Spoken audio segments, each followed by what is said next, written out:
We are now looking at the session on benefit risk assessment, the process of benefit risk assessment. In this session, we will learn how to apply the process and framework of benefit risk assessment to a particular health research proposal. We will identify strategies to minimize risks for participants. First, let us ask, why should the ethics committee perform a benefit risk assessment? Firstly, the benefit risk assessment has to be performed to verify the social value and scientific validity of the research. So, the research which is being conducted should lead to a tangible health benefit to the community, that is the social value. So, this has to be assessed prima facie. Only if this is assessed and approved, then the research should be allowed. So, that is the first step in benefit risk assessment. And then the benefit risk assessment is performed to ensure that risks are only the necessary risks, the justified risks and the minimum risk that are included in the research project. The combination of benefit risk analysis, identifying the benefits and risks, and benefit risk evaluation, assessing the magnitude of the benefit and risks, the combination of these two processes is called as benefit risk assessment. So, we will take each of these steps one by one and look at how the actual process of benefit risk assessment is carried out. Step 1 is benefit and risk analysis, that is identifying potential benefits and potential risks. We have seen before that risk is probability of harm, probability of some harm or inconvenience happening because of participation in the study, and benefit is probability of some good happening. So, the first step is identification of these potential benefits and risks. This is usually done by brainstorming with the research team. The research team has to discuss and identify what are the possibilities of risks and benefits, and this brainstorming is often supported by review of literature and previous phases of the study, previous iterations of the study, previous phases of the study will give us idea about what are the expected anticipated harms, what are the anticipated inconveniences and what are the anticipated benefits that can accrue because of the study. And finally, the other important step which adds to this risk benefit analysis is community engagement. That is discussions with communities about their perceptions about the harms and benefits of participating in this study or being subject to that kind of an intervention. So, this is the process of benefit and risk analysis, which is the first step where the potential benefits and risks are identified and listed out. The second step is benefit and risk evaluation. Here we try and understand the magnitude of the benefit and risk. So, identification of probability of the benefits and harms, that is if 1000 people or if 100 people are subject to a particular intervention, how many of them are likely to face the harm? If 100 people are subject to an intervention, how many of them are likely to face the benefit? These are the identification of probabilities. Then identification of magnitude of the benefit and magnitude of the risks. How severe is the anticipated harm? Is the anticipated harm fatal or does it involve severe morbidity, or if it is whether it is a minor morbidity or minor inconvenience. Those kinds of judgments of magnitude of the harms and magnitude of the benefits, they have to be made. So, this is the second step. And after identification of probability and magnitude, there are several frameworks which apply mathematical calculations to compute the cumulative probability of harm and cumulative probability of benefits. After calculating these through these frameworks, an evaluation of benefit versus risk balance is performed, whether they balance each other. In this process of identifying or evaluating the benefits and risks, this is where the perceptions and preferences of the community is featured in. For example, there may be a harm of stigmatization in a particular community because of participating in a tuberculosis research. But if the community feels, if majority of the people in the community feel that they are willing to be subjected to such a harm because the problem of tuberculosis is so severe, then it would actually feature less magnitude of the risk in the calculation of benefits and risks. That is where the preferences and the perceptions of the community feature in the calculation of benefits and risks. Again, this evaluation process is also supported by literature review and it is supported by engagement with the community. So, first initially there is a step of identifying the risks and benefits, then second there is the process of evaluating the magnitude or the numerical value, attributing numerical values to these probability and magnitude of benefits and risks. Now, after this kind of a risk benefit assessment is done, we already saw that benefit risk assessment is nothing but combination of benefit risk analysis where you identify the benefits and risks, and benefit risk evaluation where the head to head comparison of the benefit and risk is done based on mathematical models. Then after this is done, there are one of three major outcomes that happen after the benefit risk assessment. First, the outcome could be that the research can be allowed. So, what are these research projects which are allowed after the benefit and risk assessment? That is minimal individual risk, but substantial benefit to the community. So, if that is the situation, then those research projects are clearly allowed. The second category is research cannot be allowed. So, what are those situations where the research cannot be allowed? Individual risks is present, but benefits are unclear, or the benefits are lesser and the risks are outweighing the benefits. In those cases, the research cannot be allowed. The third category is careful scrutiny required. These are situations where individual benefit is present, but it is not clear whether these benefits outweigh the risks. It is not clear, and there are no benefits to the individuals, but substantial benefits to the community.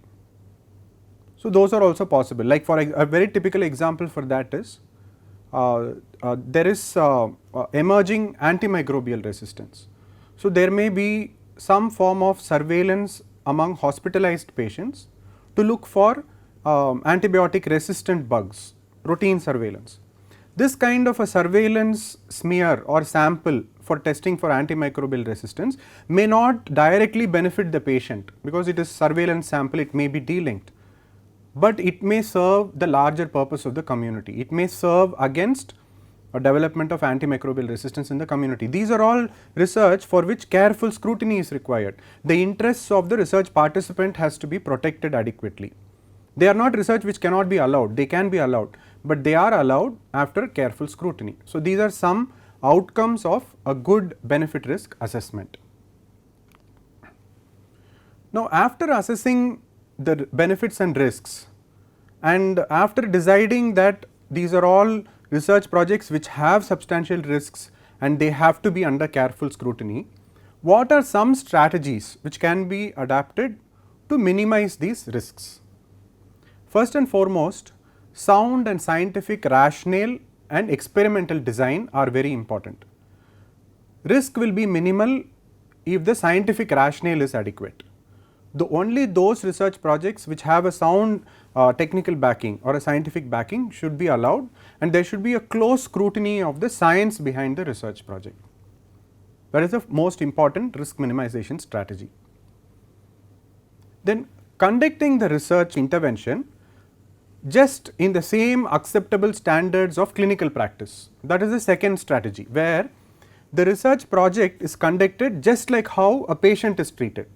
So, when a patient is treated, the primary concern is preventing harm, avoiding harm, then producing benefits, autonomy, then justice considerations. So, conducting the research consistent with the same acceptable standards of clinical practice is the next risk minimization strategy. Then there can be substitution of risky study procedures with less risky and non-risky study procedures. Like for example, if a study involves say venous blood sampling for blood glucose monitoring, then if it is possible it can be substituted with a capillary blood glucose, because venous blood glucose may substantially involve more risks than a capillary blood glucose. Then the research team has to be well qualified, well trained and with substantial experience. In that case, again risks can be minimized. There should be a close monitoring of the research through Drug Safety and Monitoring Bureau, that is a specific organization or a specific institution established for following up research studies, clinical trials, but there should also be close monitoring of those research projects which are not clinical trials, but still have some minimal risks involved in participation in the research study. So, monitoring for risks is again a very important aspect of risk minimization. Then another very important strategy that can be used is to exclude those participants who are at greater probability of undergoing the harm. So, if the exclusion criteria excludes these participants, then that is a protective measure. Then confidentiality, breaches in confidentiality, breaches in privacy are a major risk in research participation. Therefore, proper coding, proper encryption and proper protection of data is another risk minimization strategy. So, these are all some strategies that can be followed to allow those research projects which are categorized as requiring close scrutiny for risks to carry on without harming the participants too much. Now, let us take two examples, two case studies, and we will discuss how this benefit risk assessment can be effectively conducted by an ethics committee. The first example is a study. It is a randomized controlled trial. Again, I would like to place a disclaimer that both the examples we will see today are hypothetical studies. They are fictional studies which have been developed for the purpose of this session. So, first case study is a study to compare efficacy of a new anti-diabetic drug versus metformin in patients with type 2 diabetes.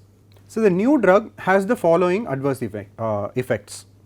The new drug causes severe hypoglycemic effects in the short term, and it also causes pancreatic cancer in the long term. Metformin, as we know, is a traditional time tested drug, and it has gastric discomfort in the short term, and it can lead to, very rarely lead to, lactic acidosis. So, this is the risk analysis, that is collection of and enlisting of the various risk factors involved in the study. Now, let us look at the benefit analysis. The new drug is a once a day pill. It is a long acting pill, therefore, it is given only once a day, and it has improved compliance. And the new drug is required in only small doses, therefore, the size of the pill is substantially smaller. So, it is easier to consume, again improves compliance. The new drug is a very low cost drug, and it has better glycemic control, stronger glycemic control. Metformin, other than glycemic control, it has extra glycemic effects, benefits like cardiac protection. This has been previously established in research studies, and it is a very time tested safe drug which has been in existence for a long time. So, these are the benefits of new drug and metformin. Now, so far what we have done is the analysis of the benefits and the risks. Now, let us look at the evaluation. Let us look at magnitude and probability of these adverse events. Let us take severe hypoglycemia. We saw that the new drug produces severe hypoglycemia, the incidence of which is 1 in 1000, which is quite a big probability. And of these hypoglycemic episodes, 1 in 10 lead to coma and 1 in 100 lead to fatal events, deaths. And pancreatic cancer incidence is 1 in 40,000, which is again quite common. And mortality due to pancreatic cancer is very high. That is a well established fact. Pancreatic cancer mortality rates are very high. So, these are the magnitude of the risks in the new drug. And when you look at metformin, the incidence of severe hypoglycemia is only 1 in 100,000. Metformin, as we know, does not cause severe hypoglycemia that commonly. So, you can look at the head to head comparison. In the new drug, there is a 1 in 1000 severe hypoglycemia. In metformin, it is 1 in 100,000. The hypoglycemia is usually reversible and non-fatal even if it happens in metformin group, and lactic acidosis is extremely rare. So, this is the risk evaluation profile. Now, let us look at the benefit evaluation profile. In the new drug, there is a 30% reduction in HbA1c or glycosylated hemoglobin within 1 month, which indicates very good blood sugar control. Whereas in metformin, there is a 12% reduction in HbA1c in 1 month. The drug compliance is close to 80% in the new drug, it is about 65% in the metformin, and cost of one pill is 15 paisa in new drug, and the cost of one pill is approximately 1 rupee in metformin, especially if it is a extended release form. So, head to head we have now compared the risks and the benefits. This is a summary of the benefit risk assessment. Hypoglycemia is the most common, most important and serious adverse event in both the drug, in the new drug, and it is 100 times more common when compared to the metformin. The benefit of substantially better glycemic control, here it is 30%, here it is 12%, we saw that, and better compliance and lower cost are there with the new drug. There are benefits. However, we saw that the severe hypoglycemia, which can sometimes be fatal, outweighs the benefit of better compliance, lower cost and better glycemic control, because we are comparing risk to life, which is a very severe form of adverse risk, to benefits which are like glycemic control and better compliance and lower cost. So, this benefit risk assessment indicates that there is a substantially greater risk compared to benefits. So, ideally the ethics committee which looks at this benefit risk assessment would say that this study has to proceed with caution. They would take extra precautions before approving this kind of a study, because the risks are definitely outweighing the benefits in this case. So, this is a typical example of how a benefit risk assessment is done. Let us take another example. This is a survey research assessment of herpes simplex virus 2 carrier state among healthy women in reproductive age group. It is a community based research project. As we know, herpes simplex virus 2 is carried, it is a infection of genital tract in both men and women, and it is a cause for very rare cause for neonatal encephalitis when a mother who has this HSV2 infection delivers vaginally, the infection can be transmitted to the baby. So, that is the risk that HSV2 carries, but it is a very rare event. Let us look at the analysis of the risks.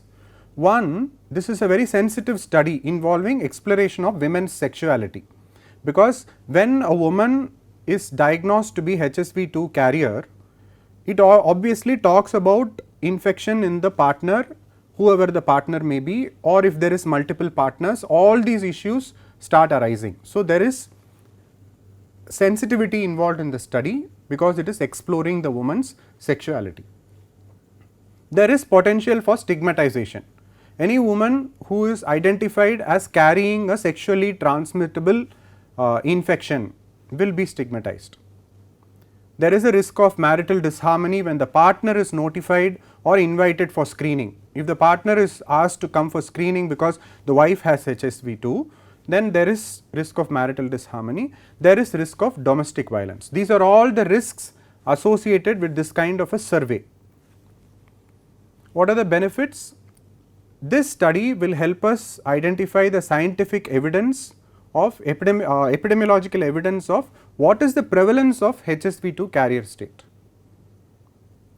Then we also know that HSV2 is a rare cause of neonatal encephalopathy.